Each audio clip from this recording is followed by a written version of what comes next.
What's up guys, it's Will back again, and today I'm here to review Prime 1 Studios' 1/4 scale Baldur from the 2018 PS4 Game of the Year God of War. This is the exclusive edition which comes with the God of War logo on a stone base that is a really nice edition and ultimately doesn't cost anything more than the collector's edition. The exclusive edition does have an edition size of $350 and retails for $1,200 plus shipping.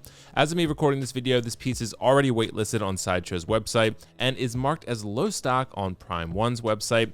It's likely due to the fact that this was a small run, assuming due to the price and popularity of the character overall. That said, this Baldur statue is incredible.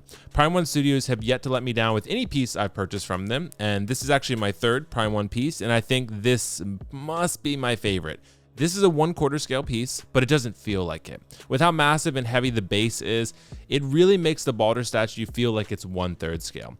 The broods are a very nice addition to the aesthetic of the piece, and it adds to the atmosphere that transports you back to the experience of playing the game and fighting Baldur. To me, this piece aims to recreate the final fight with Baldur where broods appear and force you to defeat multiple foes as you reach the climax of the story. There's an abundance of detail present in every aspect of this statue. The arrows, the broods themselves, the blood, snow, stone. This is the most impressive base that I've ever seen in person, and I can't say enough good things about it. One thing I would recommend would be to put the statue on something with a secure foundation because the base is very heavy.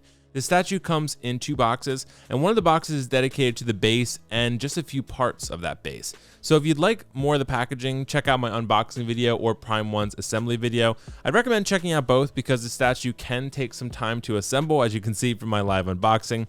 Every part keys in somewhere, but figuring out where is the hard part because Prime 1 offers some instructions via pictures, but there's a bit of trial and error that's necessary. As for Baldur himself, he's amazing. I'm especially impressed with the portrait. I mean, the sculpt is phenomenal. I think Prime 1 excels at video game characters more so than others because the stakes aren't typically as high as they are with those movie characters. When you're recreating the likeness of a video game character as compared to a real life actor from a film, there's a bit more leeway with the video game character. As long as the likeness is mostly there, people will generally be happy from my experience. I think this Baldur sculpt is dead on though. When I look at this statue, it reminds me of something super high-end that a game studio would have in their office when they're developing the characters themselves, or something you'd see in a museum showcasing video game history. Not sure if they have video game museums, but you get the point.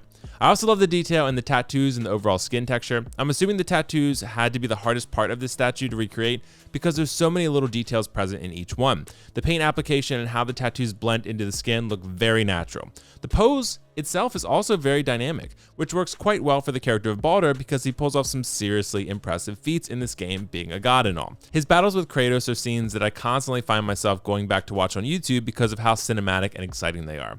This statue showcases Baldur in a dynamic fight pose, and it works perfectly well on its own, but it'll work even better when combined with the Kratos and Atreus companion piece to create the diorama set showcasing their epic battle. I can't wait for the Kratos and Atreus set to come in. I do have them on pre-order, but for the time being, I'm enjoying this amazing Baldur statue specifically. Let's jump to the show and tell portion of the video though, so we can check out the statue in real time. Let's take a look. All right, guys, welcome to the show and tell portion of this video. I always enjoy doing this part because I can just show you guys one take, put this guy on the rotating turntable, let you see what it looks like in real time, so to speak.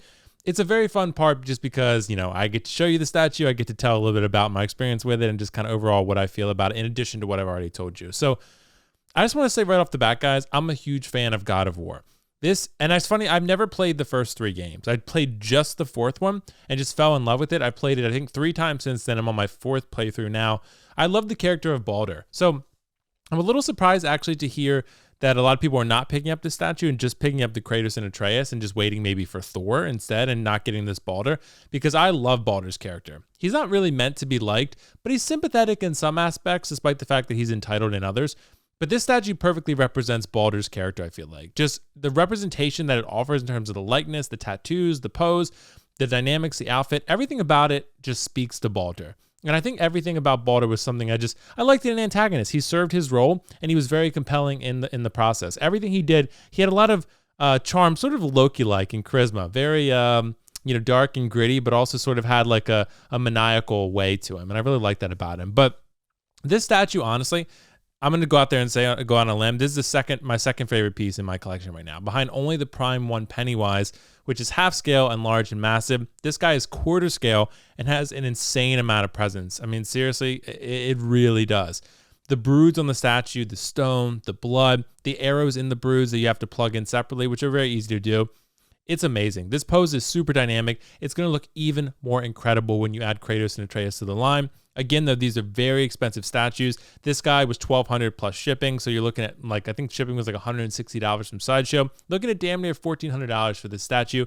Just for this one, you get Kratos and Atreus. You spend another $1,400. So around $3,000 for both of these guys. It's not cheap. You got to love these characters to drop that much money on them. But God of War is one of my top 5 favorite games of all time. I love Baldur's character. I love Kratos and Atreus. So for me, it was an easy buy.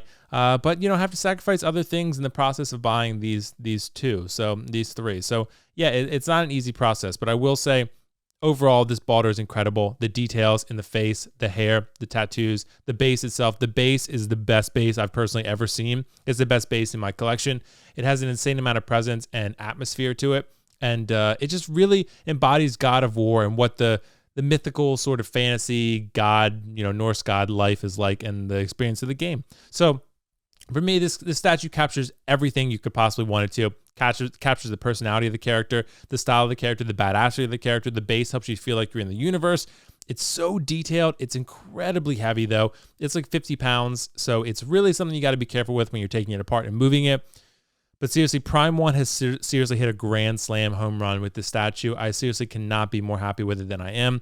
One of the best pieces in my collection. It's the best piece of 2021 that I've received.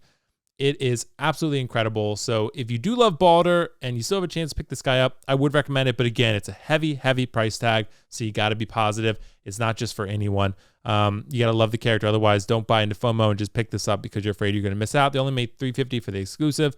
But for others, for the standard version, I think they made more. Nonetheless, this is my show and tell version of the statue. Incredible detail. 10 out of 10 for me.